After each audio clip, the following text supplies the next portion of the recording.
This is Adrian Manz. If you'd like a copy of my book, Around the Horn, A Trader's Guide to Consistently Scoring in the Markets, visit TraderInsight.com, where you'll receive a 30% discount and 3-day shipping. That's the best price anywhere, only from Trader Insight. From Los Angeles, TraderInsight.com presents Dr. Adrian Manz in the war room and at the helm with today's look at stocks and sectors on the radar. For TraderInsight.com, I'm Adrian Manz, and this is Stocks and Sectors on the Radar for Tuesday, March 31st, 2009. On Monday, Dow Jones Industrials down 254 points to close at 7522.02. We had 354 stocks advance, 2,747 decline, and NYSE total volume of 1.5 billion shares. Now, I had a couple of emails from folks asking me why the change in sentiment, why was I looking for the market to go lower on Monday? Well, as we know, last week, round about Thursday or so, we had a move up into the Dow box. Now, that happened on the heels of a setup that I call a backdoor slider pattern. That setup happened on Wednesday, so that was a Monday, Tuesday, Wednesday setup. Looked good. On Thursday, we had the move higher up into the Dow box, and by the end of Friday's session, we had these two bars moving against each other here, these two opposing bars that topped out just into the Dow box. This is what I call a double header setup, and those of you who were down at the Financial Quest seminar in La Jolla, California will recognize that immediately. I talked about it over the weekend. It's a very powerful reversal setup, and in fact, that was the reason that over the weekend I stated that I thought that the market would move lower again. So good question. I'm just following what the market's telling me to do. Basically, you've got to be a student of every day's price action. It's not what it used to be. It's not exactly as predictable as it once was. We've got very weird VIX readings. Things are happening a little bit differently than we're accustomed to, so you just kind of got to go with the flow. We had the move lower today. I was looking for a retracement into these highs and opens and closes here. We did get that. We got the 7,500 level that we had targeted. Next level down, going to be around 7,250, and then of course beyond that we're looking back down around 6,500. I thought, just as many people did, that we were going to see a few of the critical levels taken out, especially on things like the S&P 500. Would have expected to see this hold 800. Would have expected to see a rally attempt up around 850 or so. Maybe a thrust up at 900. Try to get up around that 900 level. Maybe even break through that 900 level and hold it for a while. Didn't happen. I think right now we're headed back lower again. S&P 500 closed down 28 points, 787.53.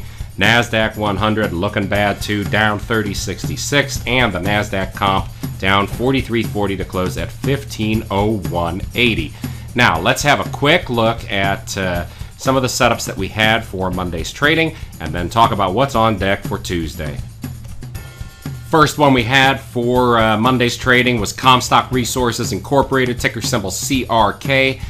This one, again, we were looking for a flat open. We were looking for this thing to open in line with Friday's close. Of course, that General Motors news, of course, all that banking stuff over the weekend gapped the market down pretty hard on Monday morning. This one, if you manage to get it right off the opening bell, if you manage to see what was happening, about a 50 or a 60 cent profit in it. Did make a nice move, made the kind of move that we were looking for, just probably wasn't the opportunity that most people were looking for because of the gap open. Then we also had Dean Foods. Now, Dean Foods, this was a backdoor slider setup. This one did exactly the move that we were looking for. So here's the payday. Here's the one that did the, did the dance, got in there, got exactly the low break of the fastball bar, got down below 1801, down below 1795 or so. And, by the time it was all over, this thing got down around 1759 and closed the session 1783. But there was lots of opportunity to hit that profit target that we talked about yesterday on the intraday time frame. As we see here, if we scroll back a little bit here, we can see that right off the opening bell, this thing went, triggered, got us into the position, and then pretty much just drifted around and got us back down lower and into the exact profit level that we were talking about, that 1750, 1760 profit area. right around 1400 on NYSE time. Then we had FactSet Research. Here's another one. This one, of course, didn't give us the opportunity to enter. This was an infield fly setup, gap lower.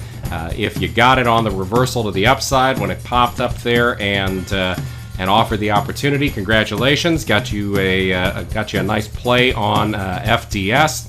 I wasn't so lucky. That might have been the world's most expensive cup of coffee, but that's how it goes sometime.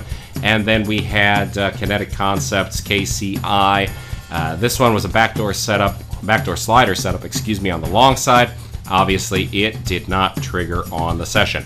Now let's take a look at what's on deck for Tuesday's trading. Got a couple of interesting things, on the long side that I would not have expected, but maybe worth watching just in case this market decides to get some legs under it and reverse some of Monday's big move. So first on the list for Tuesday's trading, I've got Advance Auto Parts. This is a long setup. We don't know what's going to happen Tuesday, right? We could get a nice little bounce. This one was very strong over the course of the session on Monday, right up in the face of that big market decline. We had a fastball setup on Thursday here, followed by a couple of inside days. There's a 3-2 pitch setup.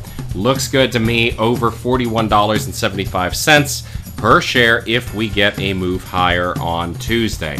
Then also in the auto parts retailers, we've got AutoZone, same kind of a thing. This one is a switch hitter setup. Any trade above $163.75 a share. It's hard to believe there's still something out there in the triple digits. Gonna have me interested in an entry with an initial profit target up around 164.10, 164.15, somewhere in there. Then I've also got in retailers, I've got Home Depot. The retailers really kind of bucked the trend today. Home Depot above $23.55, $23.60 a share, somewhere in there. Going to be interested in follow through on this switch hitter setup that we had on Monday. Again, targets on these are going to be a little bit difficult to come by, but I'm assuming that somewhere up around $23.81 a share is going to be sort of the short target, and $24 or so is going to be the extension target on that one. And then finally, Valspar Corporation, ticker symbol VAL.